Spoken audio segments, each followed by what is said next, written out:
하만이 바벨론의 아하수에로 왕 다음으로 높은 권위를 가진 사람인데, 모르드게가 자신에게 절하지 않는 것을 보면서 하만은 모르드게를 미워했고 그의 신앙을 저주했으며, 그와 함께 신앙을 가진 모든 이스라엘 백성들까지도 다 죽여야 되겠다라고 결정하라고 아하수에로 왕을 설득하여 그를 교묘하게 현혹하여서 이스라엘 민족을 죽일 수 있는 권한을 그가 받게 되었던 것입니다. 이 사실을 알게 된 모르드게는 성문 앞에 앉아서 자신의 옷을 찢고 머리를 풀어헤치며 울면서 금식하면서 기도했습니다. 이 소식을 들은 모르드게의 조카인 아하수에로 왕의 왕후 에스더는 자신의 시녀를 보내서 어찌된 사정인지 알아보았습니다. 그러자 모르드게는 이 모든 일들을 설명하면서 에스더가 이 민족을 위하여 무언가 일을 해주기를 요청했습니다.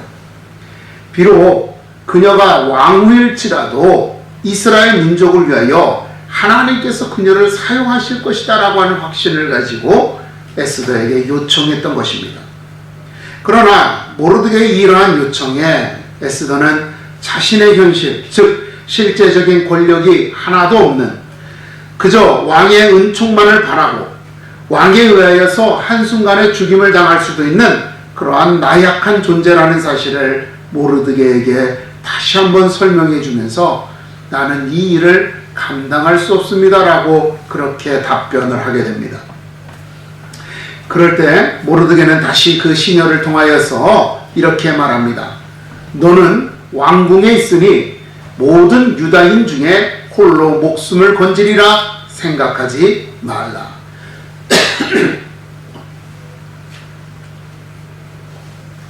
그녀가 지금은 왕의 총애를 받는 왕후이기에 하만의 칼날을 숨을 수 있다라고 그렇게 그 순간은 넘어갈 수 있을지 모르지만, 너 역시 유다인이고 너 역시 히브리인이고 너 역시 이러한 언제든지 하만에 의해서 죽임을 당할 수도 있다라고 하는 것을 그렇게 말한 것입니다. 그러면서 이렇게 또 덧붙입니다. 바로 이때를 위하여 하나님께서 너를 왕으로 세우신 것인지 누가 알겠느냐라고 말하는 거죠. 결국 에스더는 이스라엘 민족을 위하여 그리고 자기 자신을 위하여 이 일을 감당하기로 결단을 내립니다. 그리고 모르드게에게 요청합니다. 모든 이스라엘 민족이 3일 동안 금식하며 기도하여 줄 것을 부탁합니다. 그리고 죄송합니다.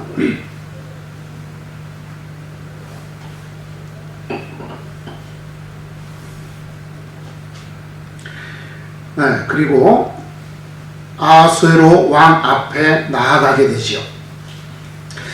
모르드게는 에스더에게 이스라엘 민족의 위기가 에스더 바로 너의 위기라고 하는 사실을 상기시켜 줬습니다. 그리고 그 말을 들은 에스더는 이 이스라엘 민족의 위기가 자신의 위기라고 하는 사실을 깨닫고 이제 위험을 무릅쓰고 위기를 해결하기 위하여 헌신하려고 하였던 것이고, 그렇게 그가 기도한 후에 아하수에로 왕 앞에 나아갔을 때 하나님께서는 그녀에게 은총을 입히시어서 아하수에로 왕이 그녀의 말에 귀 기울이도록, 그래서 이스라엘 민족을 진멸하려고 했던, 멸족시키려고 하였던 그 하만의 모든 계략이 들통나게 하시고 오히려 하만이 수치를 당하고 죽임을 당하게 하는 그러한 놀라운 일들을 일으키셨던 것입니다. 여러분, 이 이스라엘 민족 모르드게 한 사람이 하만 앞에 무릎을 꿇고 절하지 않은 것은 어떻게 보면 개인의 문제일 수 있어요. 그죠? 그 사람 개인의 신앙 고백이란 말이에요. 그런데 이 개인의 신앙 고백이 어디에 영향을 미쳤느냐면 그 히브리인들 모두에게 영향을 미쳤습니다. 그래서 히브리인들 모두가, 유대인들 모두가 하만의 계략에 의하여서 죽임을 당할 상황이 되어버린 거죠. 여러분, 개인의 위기는 결코 혼자만의 위기가 아니에요. 그 공동체 전체의 위기입니다. 여러분들 가정에서 자녀가 혹은 아내나 남편이 혹은 부모가 아프면 여러분 어떻게 돼요? 온 가족이 힘들어지는 거예요. 그죠? 나 혼자 아프고 끝나는 것이 아니라 내가 아픈 것 때문에 부모가 걱정하고, 내가 아픈 것 때문에 내 형제가 염려하고, 내가 아픈 것 때문에 내 자녀들이 힘들어지는 거예요. 결국 나 혼자의 아픔이나 나 혼자의 고통은 나만의 문제가 아니라 내가 속해 있는 공동체, 내가 속해 있는 교회, 내가 속해 있는 국가, 이 모두의 위기요 아픔이고 고통이 되어진다라고 하는 겁니다. 또한 반대로 이스라엘 민족 전체의 위기가 그 아수에로 왕의 왕국에서 보호를 받고 있는, 정말 권력의 최정점에 있는 그러한 보호를 받고 있는 에스더 개인의 문제이기도 하다라고 하는 겁니다. 그죠? 여러분, 어느 날 그 집안이, 부모님이 사업을 하다가 어려움을 당해서 실패하게 됐어요. 그러면 집안 전체가 어려워지는데, 거기에 나 혼자서 돈 버니까, 나 혼자 직장 생활하니까 나 혼자 내몰라나하고 사는 사람 없어요. 그죠? 어떻게 해서든지 가족의 문제에 함께 고민하고 그 문제를 함께 해결하기 위해서 같이 걱정하고 염려하는 겁니다. 이렇게 어느 한 공동체의 문제, 집단의 문제는, 한 가정의 문제, 교회의 문제, 국가의 문제는 거기에 소속된 구성원들 한 사람 한 사람의 삶에 막대한 영향력을 끼치는 그들 개인의 문제이기도 한 것입니다. 여러분, 이처럼 하나님의 일에는 방관자가 있어서는 안 되는 것입니다. 모두가 그 일에 함께 참여하는 자들입니다. 아주 작은 일일지라도 우리가 봤을 때, 야, 이게 무슨 문제가 돼? 이거는 너무나도 쉬워. 혼자 해도 돼. 이렇게 여겨지는 일일지라도, 혹은 너무나도 크고 너무나도 중요한 일이라서 우리가 감당할 수 없다라고 여겨지는 일들, 야, 저걸 내가 어떻게 해? 이렇게 여겨지는 일들일지라도 우리 모두가 그 일에 함께 참여하면, 그래서 우리가 함께 헌신하면 하나님께서 우리를 통하여 그 일을 이루시고, 또 우리를 통하여 하나님의 영광을 나타내시며 우리가 하나님의 백성임을 온 세상에 선포하여 주실 줄로 믿습니다. 모르드게를 구원하셨던 하나님께서는 아수르 왕을 통하여 이스라엘 민족이 하나님의 보호하심을 받고 있는 자들임을 증거하셨던 것처럼, 우리가 주님의 이름을 위하여 함께 수고하고 노력할 때 하나님께서는 우리를 통하여 하나님의 영광을 나타내시고 우리가 하나님의 보호받는 백성임을 선포하여 주시는 것입니다. 여러분, 바로 이 사실이 오늘 본문 에스라서 10장 1절에서 4절의 말씀 속에서 분명하게 우리들에게 말씀하시고 있는 것입니다.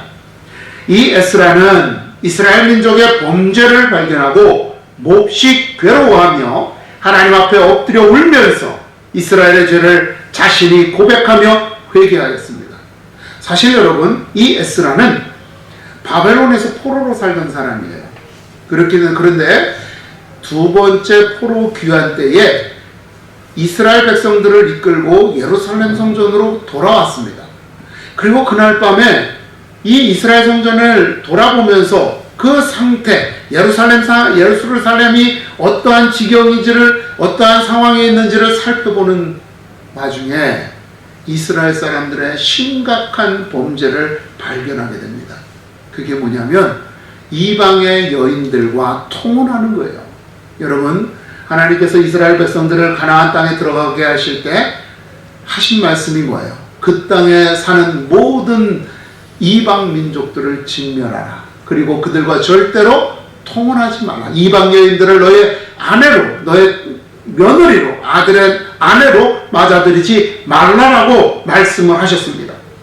그런데 남아있는 이스라엘 백성들, 그리고 1차 포로 귀환에서 돌아왔던 이스라엘 백성들이 이방 여인들과 통혼하는 것을 보았던 것입니다. 심지어 일반 백성들보다도 그 지도자들이 더 통원하는 것에 앞장섬으로써 하나님의 명령을 거역하고 그 민족의 순수함을 훼손하는 것을 보면서 성경을 보니까 그는 성전 앞에서 속옷과 겉옷을 찢으며 머리털과 수염을 뜯으면서 울면서 기도했다라고 기록을 하고 있습니다. 본인이 지은 죄가 아니에요. 오히려 바벨론 포로로 끌려갔던 사람들은 하나님 앞에 더 성실하게 살려고 애를 썼습니다. 그래서 그것이 인정받아서 고레스 왕이든 또 이렇게 인정을 받고 그 왕들이 이들을 예루살렘 성으로 돌려보내주는 그런 놀라운 하나님의 역사가 있었는데, 이 예루살렘 성에 남아있던 이 사람들은 오히려 더 범죄하였고 하나님의 약속을 저버렸습니다. 그 모습을 보면서 에스라는 이 범죄가 이스라엘, 그 남아있는 이스라엘 백성들의 범죄가 아니라 이 범죄로 인하여서 우리 온 이스라엘 민족이 하나님의 징계를, 하나님의 심판을 받게 되었다라고 하는 것을 깨닫고, 이것은 저들의 문제가 아니라 나의 문제요 라고 생각하고 하나님 앞에 회개하면서 울면서 자신의 몸을 괴롭게 하면서 그렇게 회개하였던 것입니다. 하나님을 의지하지 못한 채 이방인들과의 통혼을 통하여서 거기에서 살아남으려고 했던 그들의 죄를 그는 이스라엘 민족 전체의 위기로 보았고 그것을 하나님 앞에 고백하며 회개했던 것입니다. 성전 앞에 모인 이스라엘 백성들, 이 에스라가 울면서 자신의 옷을 찢으면서 머리털과 수염을 뜯으면서 회개하는 그 모습을 보면서 사람들이 하나둘 모여들었습니다. 소문이 퍼져서 얼마나 많은 사람들이 모였는지는 모르지만 그 성내에 있는 모든 사람들이 아마 모였던 것 같습니다. 그들이 함께 에스라의 그 회개하는 모습을 보면서 자신들의 죄를 깨달았습니다. 그리고 함께 울면서 기도했습니다. 회개했습니다. 그리고 그 중에 한 사람인 엘람 자손의 한 명인 여히엘이라는 사람이 에스라엘에게 이렇게 말합니다. 이스라엘에게 아직도 소망이 있나니 곧 내 주의 교훈을 따르며 우리 하나님의 명령을 떨며 준행하는 자의 가르침을 따라 이 모든 아내와 그들의 소생을 다 내보내기로 우리가 우리 하나님과 언약을 세우고 율법대로 행할 것이라. 이는 당신이 주장할 일이니 일어나소서 우리가 도리니 힘써 행하소서 하니라. 여러분, 여히엘은 그를 통하여서 이스라엘 민족들은 이제 죄로부터 돌이키기로 결심하였습니다. 그런데 이 일을 누군가 앞에서 이끌어 주어야 했습니다. 그렇게 이 일을 먼저 죄로 인식하고 먼저 하나님 앞에 앞서서 회개하며 바르게 서고자 했던 에스라에게 자신들을 이끌어 주시기를, 자신들 앞에서 앞장서 나아가 주기를 부탁하였던 것입니다. 우리는 여기에서 이 이스라엘의 민족의 위기는 개개인의 위기라는 인식 아래에서 위험을 감수하고 아하수에로 왕 앞에 나아갔던 에스더의 고백을 다시 한 번 더 확인하게 되는 겁니다. 여러분 4절 말씀을 보게 되면 이렇게 되어 있어요. 이는 당신이 주장할 일이니 일어나소서 우리가 도우리니 힘써 행하소서. 자, 이 말씀만 가만히 보게 되면 여러분, 이 문제를 해결해야 될 주체가 누구라는 거예요? 이는 당신이 주장할 일이니 일어나소서 이랬잖아요. 그죠? 그럼 이 문제를 해결할 주체가 에스라라는 거죠. 그리고 우리가 도우리니 힘써 행하소서 이렇게 말했어요. 그러면 이 이스라엘 백성들은 이 문제를 해결하는데 주체가 아니라 뭐라는 거예요? 협력자, 조력자라는 거예요. 여러분, 이거 굉장히 심각한 차이가 나는 거예요. 왜냐하면 내가 이 문제를 해결해야 될 주체라고 생각하면 책임감이 남달라요. 그죠? 그런데 이게 내가 도와주는 사람이라고 하면 이건 내 선택의 여지예요. 의무사항이 아니에요. 책임이 아니에요. 도와줄 수도 있고 도와주지 않을 수도 있어요. 그런데 그렇기 때문에 이 표현이 이대로 이는 당신이 주장할 일이니 일어나소서 우리가 힘써 도우리니 힘써 행하소서라고 하는 이 구절은 이렇게 받아들이면 안 되는 거예요. 이게 조금 약간 이게 우리나라 한글 성경으로 번역이 되면서 약간 이 성경의 뉘앙스가 이 포커스가 조금 이렇게 잘못 맞춰졌어요. 여러분들 영어 성경을 보게 되면은요 이렇게 표현하고 있어요. 우리가 당신을 도울 겁니다. 우리는 용기를 내서 이 일을 할 겁니다. 이렇게 되어 있어요. 즉, 이 문제를 누가 해결해요? 우리가 용기를 내서 이 문제를 해결하겠습니다. 우리가 이 문제를, 이 일들을 감당하는 것을 통해서 당신을 돕겠습니다. 이렇게 되어 있죠. 그런데 히브리어 원문을 보게 되면요, 여기에서 돕다라는 말이 우리 함께 하다는 뜻이에요. 그럼 여러분 이게 달라지죠. 돕는 것도 함께 하는 거지만 돕기 위해서 함께 하는 게 아니라 내가 이 문제를 해결하기 위해서 함께 하겠다는 거예요.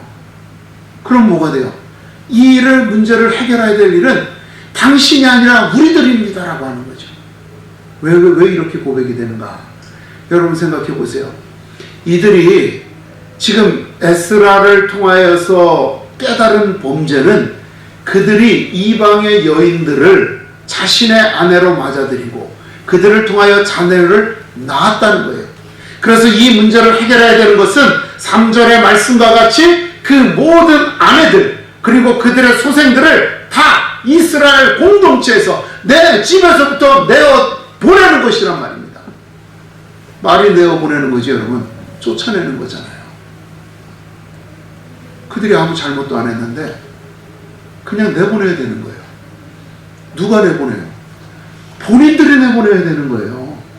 에스라가 강제로 가서 끌어내서 내보낼 수는 없습니다. 그러면 반란이 일어나고 큰 갈등이 일어나죠.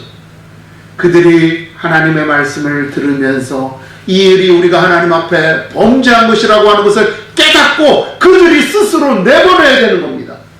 그렇기 때문에 이들은 거기에서 결단한 거죠. 우리가 하나님 앞에 바로 서기 위하여서 비록 내 사랑하는 아내고 내 사랑하는 아들이고 내 사랑하는 딸일지라도 하나님 앞에 내가 바로 서기 위하여서 이 일을 감당하겠습니다라고 고백하는 것입니다.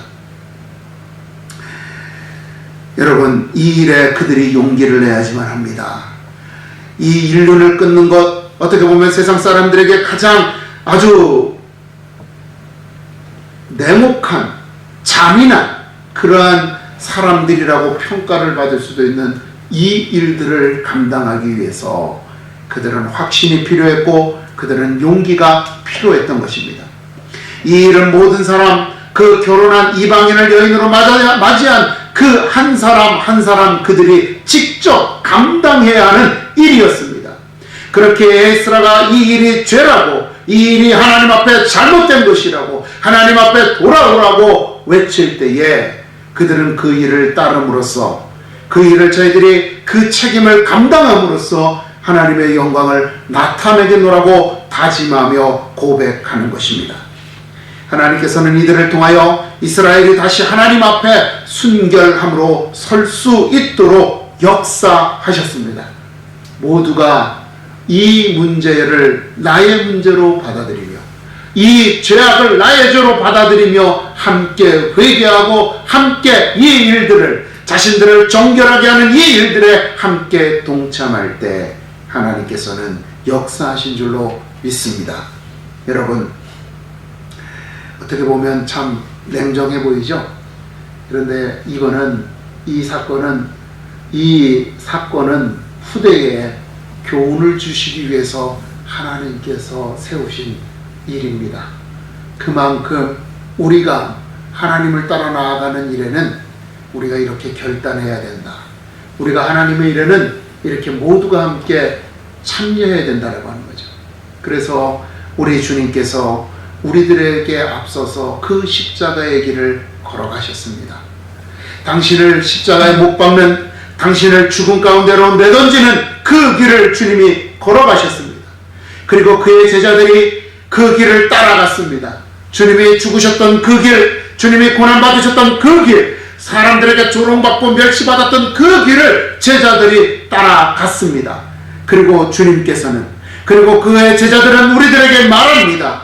이 길, 주께서 걸으시고 제자들이 따랐던 그 고난의 길을 함께 걷자고 우리들에게 요청하고 있는 것입니다.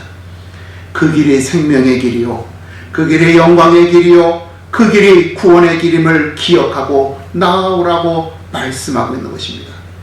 내가 고난받는 것을 부끄러워하지 말라. 오히려 너희가 이 고난에 동참해야 할 것이라고 사도 바울은 곳곳에서 말하고 있습니다.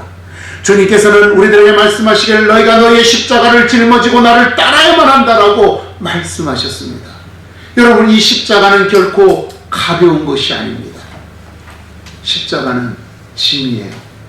무게입니다. 내가 견딜 수 없는 고난이고 내가 감당하기 힘든 고통입니다. 그것을 주님은 우리들에게 짊어지라고 말씀하시는 거죠. 내가 먼저 가니 너희도 이 길을 따라라. 내가 먼저 희생하니 너희도 희생해라. 내가 먼저 낮아지니 너희도 낮아지라고 주님은 말씀하시는 것입니다. 우리가 그렇게 주님의 길을 따를 때, 제자들의 길을 따를 때 주님은 우리들에게 힘을 주실 것입니다. 스가랴 선지자를 통해서 하나님께서 이렇게 말씀하셔요. 만군의 여호와가 이같이 말하노라. 만군의 여호와의 집 곧 성전을 건축하려고 그 지대를 쌓던 날에 있었던 선지자들의 입의 말을 이 날에 듣는 너희는 손을 견고하게 할지어다. 어느 누구에게도 보호받지 못하는 정말 포로에서 돌아왔던 이스라엘 백성들이 이제 하나님의 선하신 감동을 따라서 예루살렘 성전을 재건하려고 합니다. 주변의 이방의 민족들은 그들을 핍박하고 그들을 공격하며 그들이 성을 쌓는 것을 회방하려고 합니다. 그런 그들에게 스가랴 선지자는 말하는 겁니다. 이 성전이 하나님의 전이요, 이 성전이 하나님께서 세우시는 전이요, 하나님이 보호하시는 전임을 기억하고 너희는 손을 견고히 하라고 하는 겁니다. 하나님의 말씀을 듣는 자, 그 말씀을 깨닫는 자는 그 말씀을 실행하기 위하여 마음을 굳세게 하여야 하는 것입니다. 그렇게 굳세게 마음을 먹고 헌신하는 자들, 그들에게 하나님이 함께 하실 것이라고 여호사밧 왕을 통하여 또한 말씀하십니다. 사실 여호사밧 왕은요, 아버지 아사 왕을 따라서 왕이 됐는데, 아사 왕이 이 유대 나라의 어떤 그 타락한 모습들을 다시 정결하면서 그 유대교를 다시 하나님 앞에 바르게 세웁니다. 그 후에 왕이 됐어요. 그렇기 때문에 이 여호사밧 왕은 조금 뭐라 그럴까요? 좀 이 종교적으로나 정치적으로나 이렇게 좀 안정된 상황에서 왕이 됐어요. 그런데 이 여호사밧이 누구를 아내로 맞아들이냐면 아합의 딸을 아내로 맞아들입니다. 이제 여기서 또 문제가 생기는 거죠. 여러분, 우리 아합하면 어떤 사람이에요? 이스라엘 왕 중에 가장 악한 왕이에요. 그래서 악한 왕을 표현할 때는 아합보다 악했더라, 아합보다 하나님 앞에 범죄했더라, 이렇게 아합이 기준이 되는 사람이란 말이에요. 그런데 이 아합과 함께 혼인을 맺고 아합의 요청에 의해서 군대를 이끌고 아합과 함께 전쟁에 나가게 되죠. 그랬다가 아주 참패를 당합니다. 그 전쟁에서 아합은 죽임을 당하고 여호사밧은 겨우겨우 살아 돌아옵니다. 하나님께서 분명히 이 일을 명하여 금지하셨는데도, 이 전쟁에 참여하지 말라고 했는데도 여호사밧은 끝까지 고집부리고 하나님의 말씀에 거역하고 전쟁에 참여했다가 겨우겨우 구사일생으로 자기 유다로 돌아가게 되죠. 그리고 나서 여호사밧이 다시 한번 하나님 앞에 서기를 고백하면서 그가 이스라엘 백성들에게 명령을 내리는데 이렇게 명령을 내려요. 여호와께서 속한 모든 일에는 대제사장 아마랴가 너희를 다스리고 왕에게 속한 모든 일은 유다 지파의 어른 이스마엘의 아들 스바랴가 다스리고 레위 사람들은 너희 앞에 관리가 되리라. 너희는 힘써 행하라. 여호와께서 선한 자와 함께 하실지어다. 자신의 실패를 경험하고 자신이 하나님의 뜻을 거역했을 때 하나님이 자신과 함께하지 않았던 것을 기억하면서 이제 우리가 하나님 앞에 다시 온전히 서면, 하나님의 일에 우리가 헌신하면 하나님이 우리와 함께 하실 것이다 라고 이렇게 선포하고 있는 것입니다. 하나님께서는 당신의 일에 헌신하는 자들과 함께 하시는 것입니다. 그러므로 우리가 하나님의 일을 깨달았다면 이것을 알리고 그 일에 사명감을 갖게 된 이들과 함께 헌신하면서 하나님께서 우리를 통하여 그 일을 이루시고 하나님의 영광을 이 땅에 선포하시는 것입니다. 여러분, 이처럼 하나님의 일은 한 사람의 일이 아닙니다. 우리 교회 공동체 전체의 일입니다.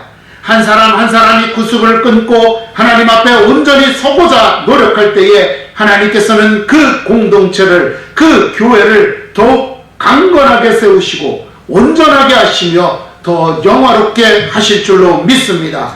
우리 세솔교회라는 하나님의 교회를 우리는 함께 이루어가는 사람들입니다. 주께서 먼저 희생함으로 세우신 교회를 우리는 주님의 뒤를 따르며 우리 모두가 함께 짊어지고 나아가고 있는 것입니다. 또한 우리는 서로가 앞에서 끄는 자요 뒤에서 미는 자입니다. 그렇게 함께 하나님의 교회를 이루어가는, 합력하여 선을 이루어나가는 믿음의 형제 자매들입니다. 하나님께서는 우리를 통하여 이 하나님의 교회를 더욱 온전하게 하실 줄로 믿습니다. 나를 통하여, 우리를 통하여, 우리 주님의 교회를 통하여 이 땅에 하나님의 영광이 선포될 줄로 믿습니다. 그 일에 기꺼이 헌신하는 저와 여러분이 되기를 주님의 이름으로 축원을 드립니다.